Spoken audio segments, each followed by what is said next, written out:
હરણની જેમ દિલ્હીના રોડ પર ફરે છે આતિશી. દિલ્હીના મુખ્યમંત્રી અંગે ફરી રમેશ બિધુડીની જીભ લપ. દિલ્હી વિધાનસભાની ચૂંટણી પહેલા આરોપોનો સિલસિલો શરૂ થઈ ગયો છે. આ દરમિયાન દિલ્હીની કાલકાજી સીટ પરથી ભાજપના ઉમેદવાર રમેશ બિધુડીએ દિલ્હીના સીએમને લઈને નિવેદન આપ્યું છે, જેના પર ચર્ચા શરૂ થઈ ગઈ છે. બિધુડીએ કહ્યું કે આતિશી દિલ્હીની સડકો પર હરણની જેમ ફરે છે. આ અંગે બિધુડીએ વધુમાં કહ્યું કે વહીવટની નિષ્ફળતાને કારણે લોકો ફ્લેટ ખરીદી શકતા નથી. ટૂંક સમયમાં ઓળખ કાર્ડ ધરાવતા તમામ લોકોને ફ્લેટ મળશે.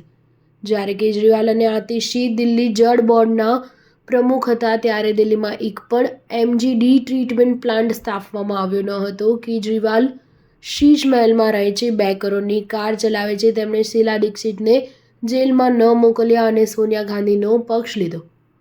દિલ્હીમાં ભાજપ સરકાર બનાવવા બાબતે બિધુડીએ વધુમાં જણાવ્યું હતું કે કેજરીવાલે દિલ્હી જલ બોર્ડના 8 કરોડ રૂપિયા પચાવી લીધા છે. જ્યારે ભાજપની સરકાર બનશે ત્યારે ટૂંક સમયમાં અમે EWS ફ્લેટમાં પાણી આપવાનું શરૂ કરીશું. હું પૂછવા માંગુ છું કે તમે ડીસીપીને કાયદો અને વ્યવસ્થા અને ડ્રગ્સ પર મીટિંગ માટે કેટલી વાર બોલા? કેજરીવાલ અને આતિશી બંને ગુનાખોરીને પ્રોત્સાહન આપી રહ્યા છે. આ પહેલા રમેશ બિધુડીએ આતિશીના પિતા વિશે કહ્યું હતું કે જ્યારે વોટિંગ થશે ત્યારે જનતા જવાબ આપશે. આતિશીના માતા પિતાએ અફઝલ ગુરુ માટે સિગ્નેચર કેમ્પેન શરૂ કર્યું હતું. આતિશી તેનું સમર્થન કરે છે કે નહીં? ચૂંટણી લડતી વખતે આતિશી પોતાને આતિશી સિંહ કહે છે, પરંતુ એફિડેવિટમાં તેમનું નામ આતિશી માર્લેના છે.